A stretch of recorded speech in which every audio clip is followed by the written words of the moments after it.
Welcome to the NoobTube YouTube channel for day 146. This is the 23rd of January 2023, a Monday. I went to Tampa for an appointment, a medical appointment.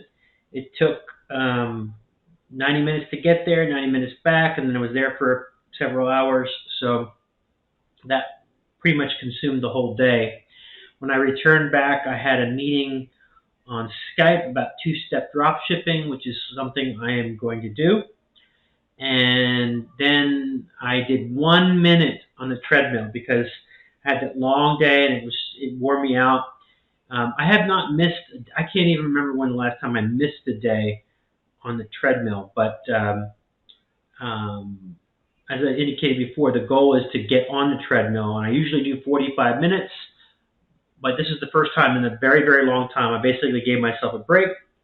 I did do 1 minute on the treadmill. So that was my day for day 146. Like, comment, subscribe. Talk to you tomorrow. Thank you.